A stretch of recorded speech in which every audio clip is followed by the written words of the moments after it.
Hi, this is the Unwilling Pawn. I'm going to start my 9/11 conspiracy theory series, and this is just the introduction where I give you an idea of how I'm going to approach this, how we're going to discuss this, what do we mean by scientifically or whatever, exactly how we're going to approach this 9/11 conspiracy theory. Is it just going to be a bunch of media videos with background music and showing this and that? No. Obviously, it's going to be far more intellectual and scientific than that. But exactly where and when and how, I'm going to give a basic idea of some of the topics I'll be covering, the main topics. Now, of course, when I first recorded this intro, it was a while back, obviously, and I had different ideas, and it's been evolving. Most of the narration I've kept as it was, but I have added, obviously, gone in slightly different directions. Like, let's say, the war in Afghanistan, it did not plan to do that initially. I was focused more on Larry Silverstein and the Twin Towers and Building 7.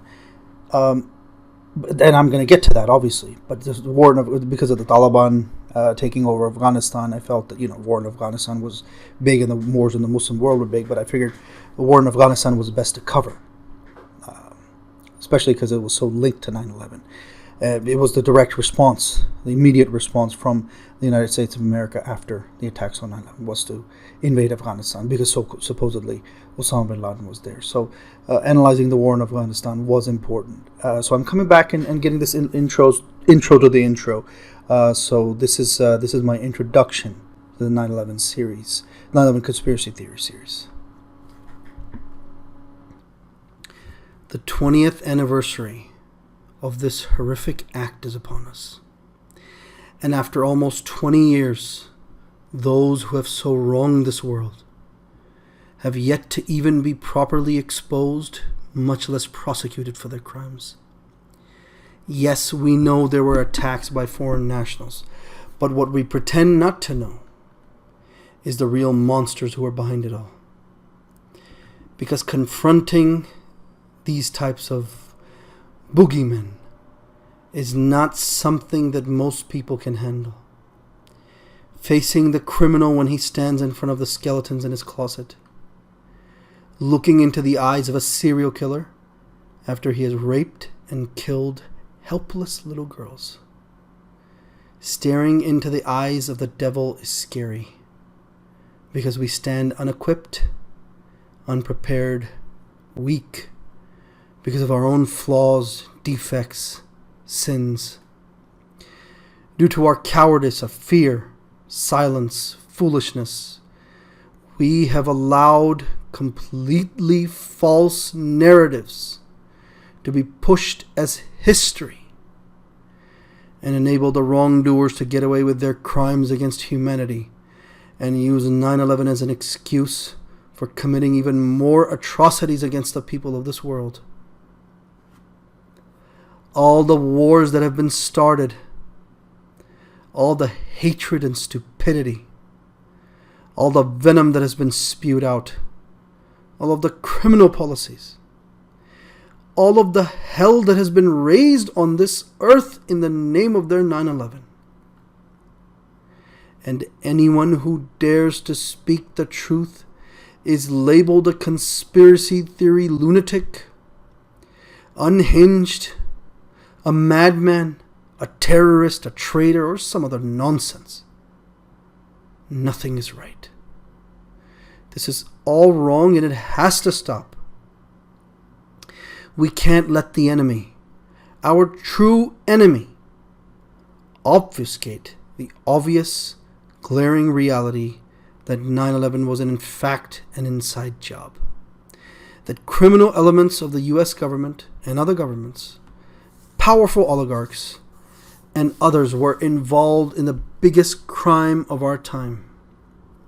We must thoroughly analyze the facts that support this theory as logically, objectively, and scientifically as possible, so that we may once and for all allay all doubts, offering proof that is so convincing that even the most staunch debunker would have to admit the undeniable reality in front of them.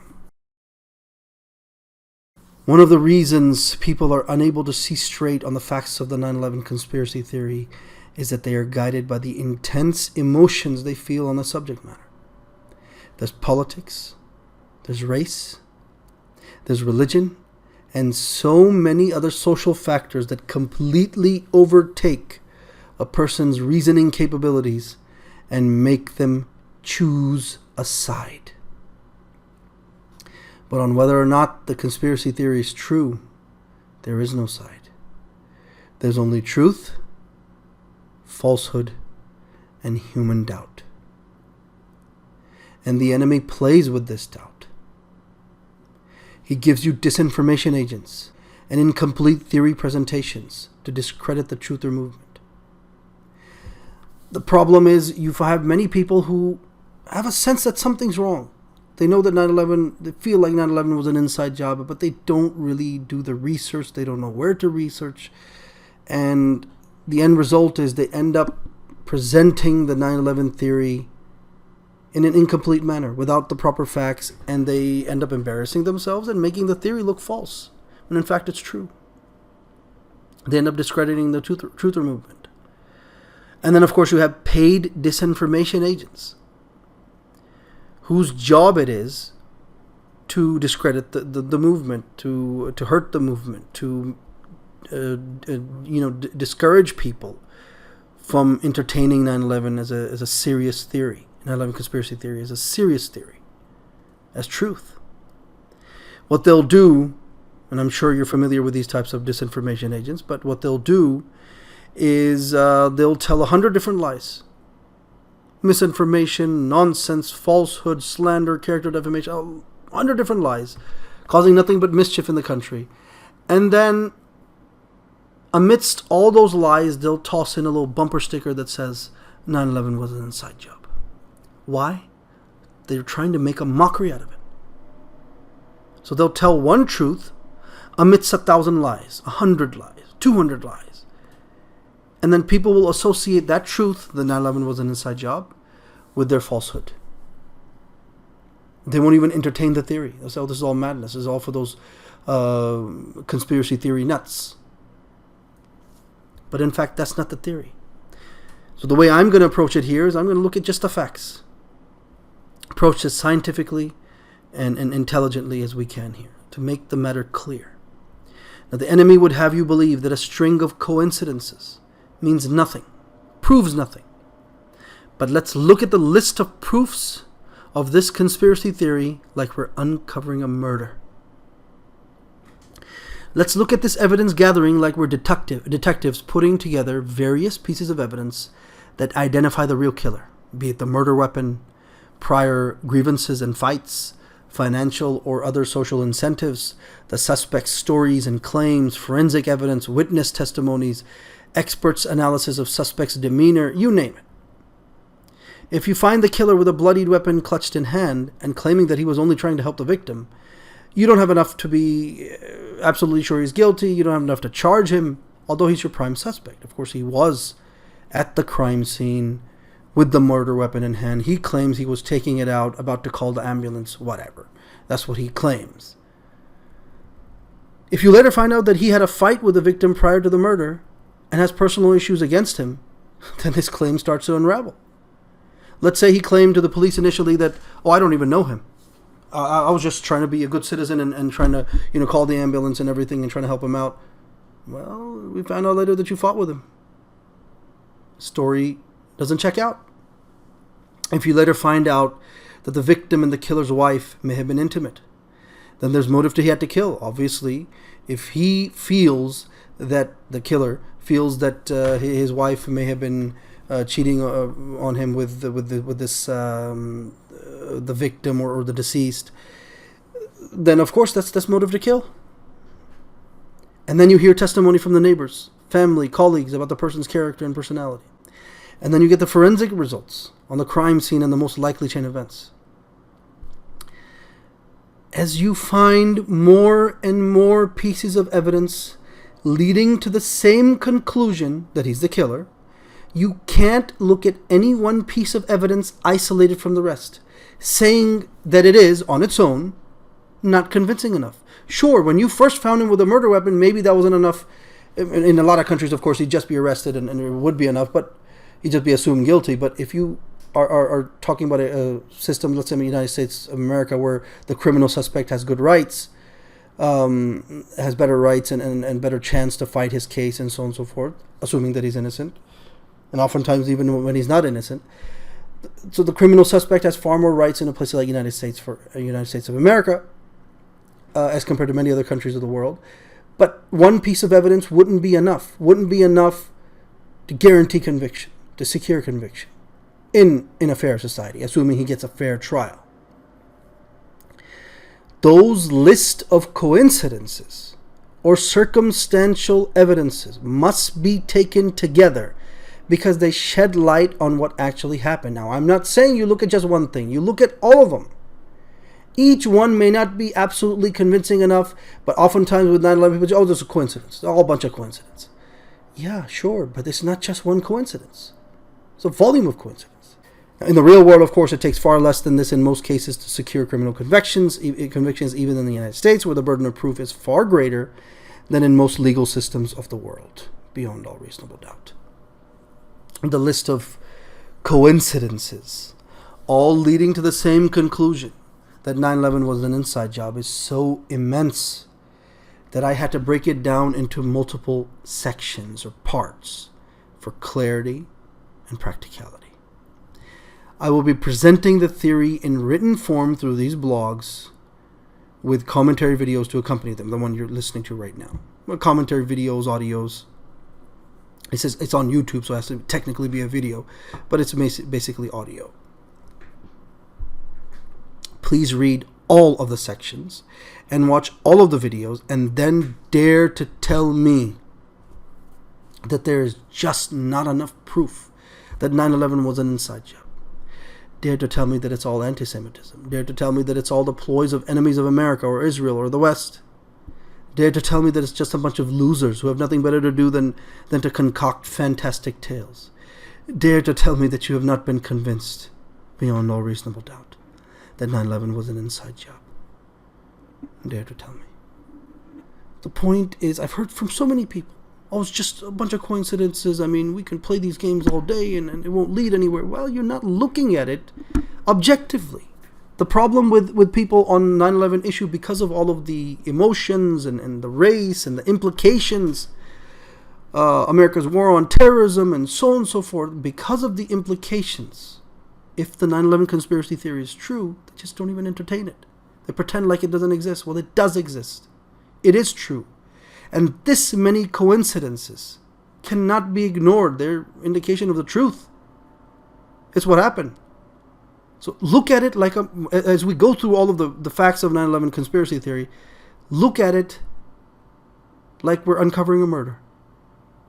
We just found the murder weapon. We just found another piece of evidence. We found another one. Like you're police and you're looking at the murder. You're trying to find who killed this person, who killed the deceased. Look at it like a murder case. Don't let your emotions and your politics and your race and your hatred for this group or that group cloud your judgment and deter you from discerning the truth. Don't let your mind be shut down, shut off from thinking and critically evaluating and understanding the truths and evidences. Just because you're told about some crazy 9/11 conspiracy kooks and all the crazy things they do and all the other crazy things they say. Well, there's nothing crazy in all these proofs. They're real evidence. They're real truth based on history, based on claims made by even debunkers. I will often be looking at what debunkers said because they try to defend their guy, but it turns out that he's not defendable. He's guilty. He was involved in 9/11 attacks, but we'll get to that.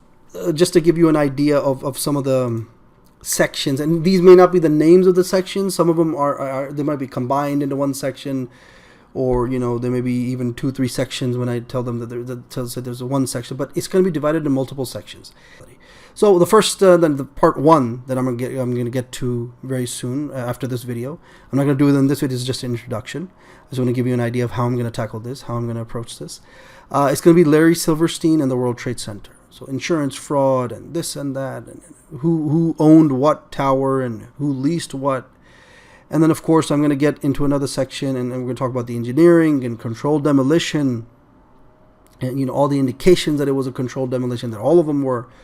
We're also going to get into witness disappearances and U.S. national death toll.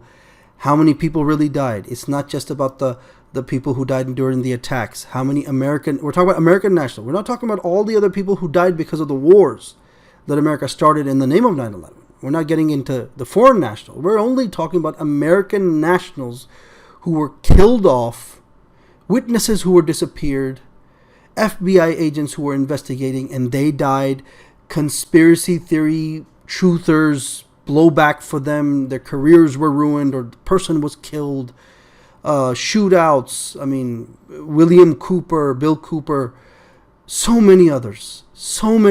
Michael Rupert, he wasn't killed really, but all the people who were driven to madness, all the people who were pushed to the brink of society when all they were doing is telling the truth.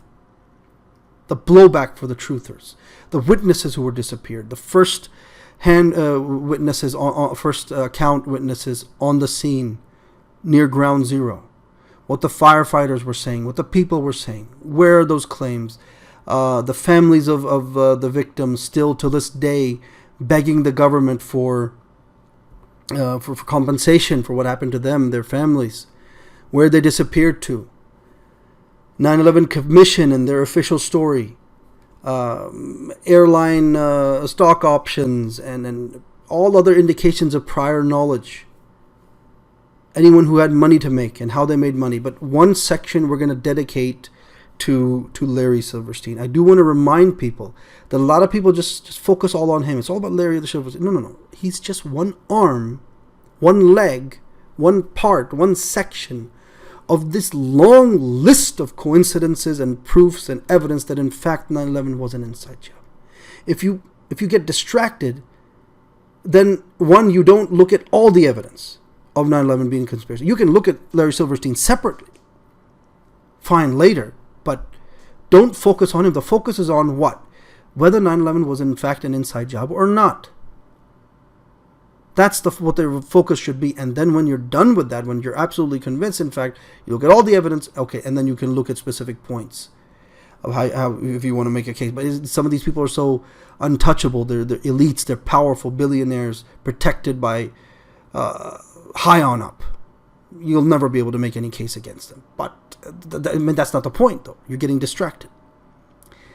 So the next section is going to be dedicated just to Larry Silverstein and his link to the World Trade Centers, towers, and other links, and how this was done, who made what, who leased what, who owned what, what position the New York Port Authority was in, all of that stuff. We're going to get into all of that, New York and New Jersey Port Authority, in fact. So prior knowledge, training exercises.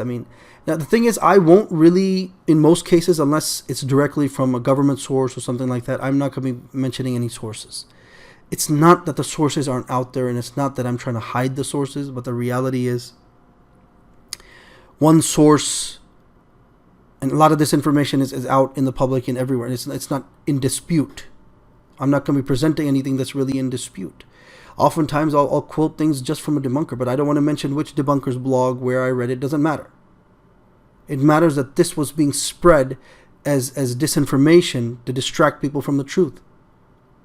To make them think, oh, the 9/11 conspiracy has been debunked. It hasn't been debunked. Lies have been told to distract people from the truth. But the reality is there has been no real debunking, because you can't debunk the truth.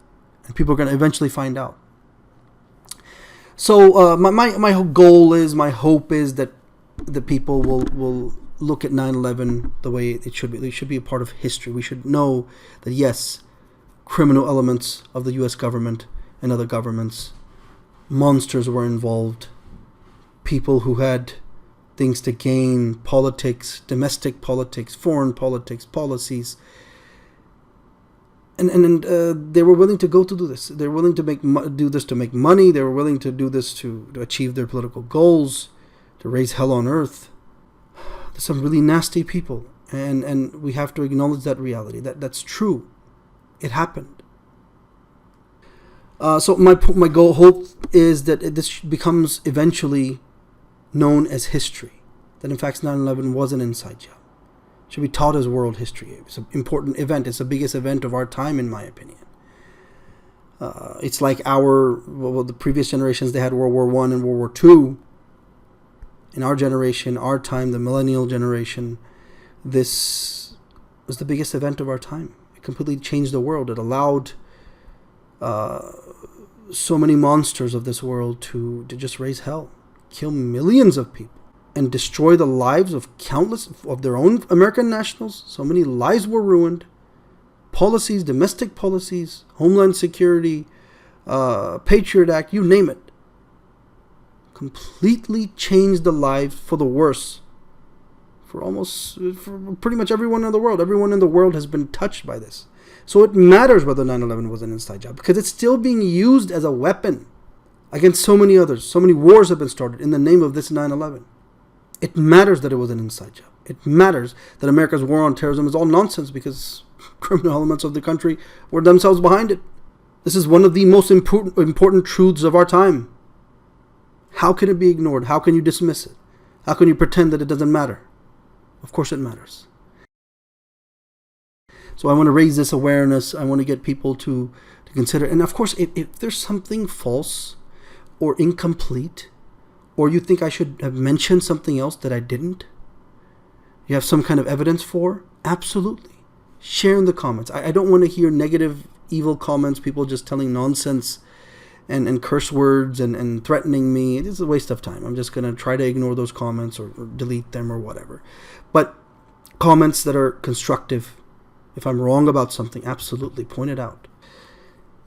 So with that, I'll close. This is my introduction. I'm going to get into the facts in the next video, starting in my first one that I've done all the research on, confident about, is Larry Silverstein and the World Trade Center and insurance money, insurance fraud, all of that stuff. We'll get into that in the next installment of these series of videos on the 9/11 conspiracy theory. So thank you so much for watching. A like and subscribe would be great. Share it with people. Share the channel, share the videos. Very much appreciated. This is the Unwilling Pawn.